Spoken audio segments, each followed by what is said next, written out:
Good morning. It is Sunday, February the 13th. I hope you had a great week last week and are off to another good start today and looking forward to another great week serving the Lord. Well, I don't remember what day it was, but one day this past week I was looking at some YouTube clips of Jeopardy.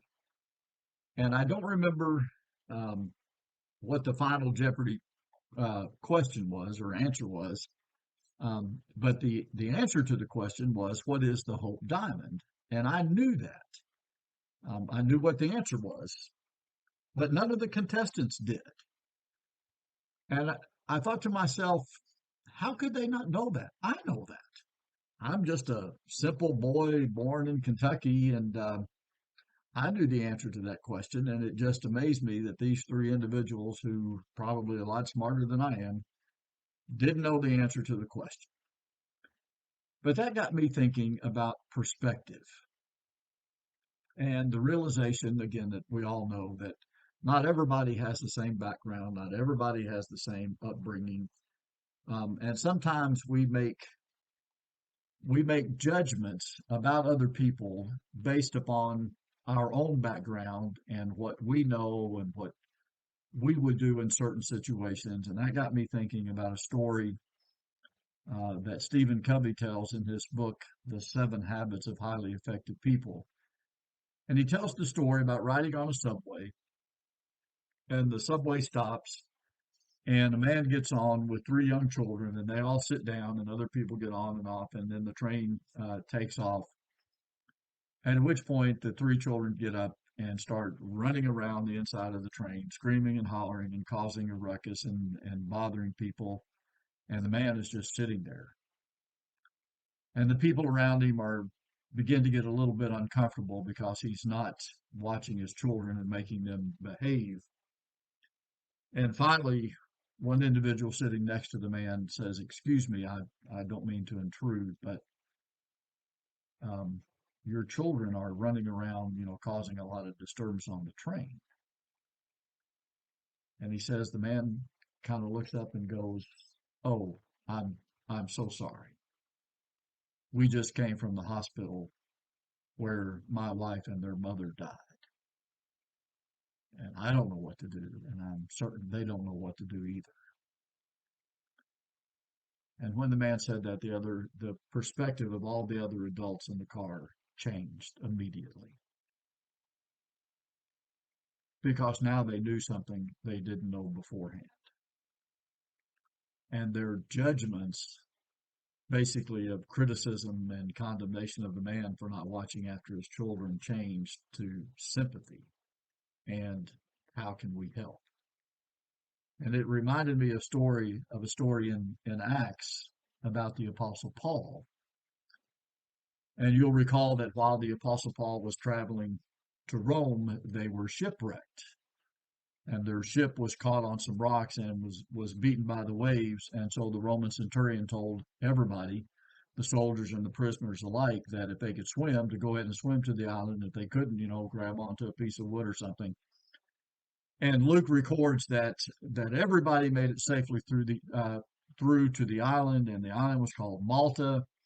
And he says that the native people showed us unusual kindness, for they kindled a fire and welcomed us all because it had begun to rain and it was cold. And when Paul had gathered a bundle of sticks and put them on the fire, a viper came out because of the heat and fastened on his hand. So Paul had gathered a bunch of sticks and thrown them on the fire, but there was a snake in there, and the snake comes out and bites Paul. And Luke says, when the native people saw the creature hanging from his hand, they said to one another about Paul, "No doubt this man is a murderer.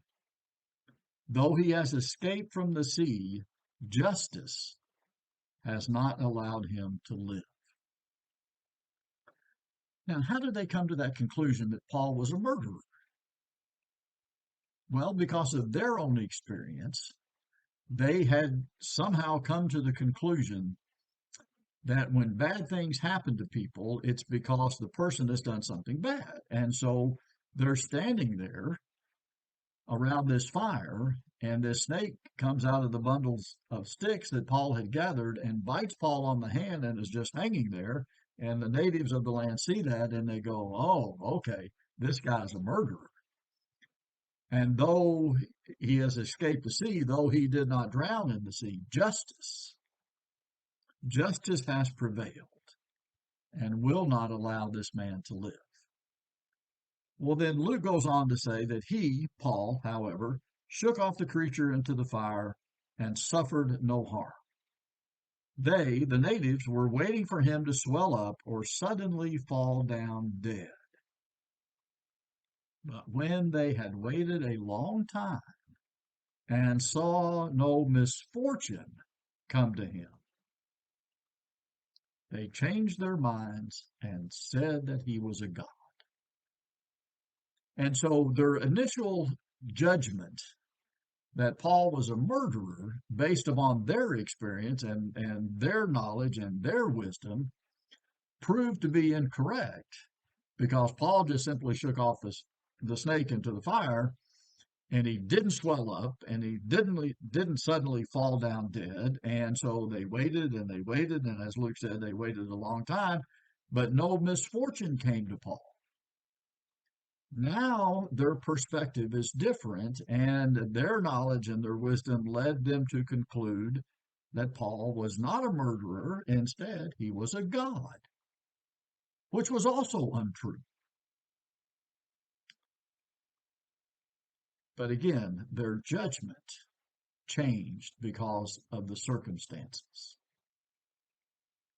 And sometimes you and I make judgments about people and about situations based upon a lack of information, based simply upon our experiences and what we think should happen if something happens, cause and effect and everything. And sometimes our judgments are incorrect.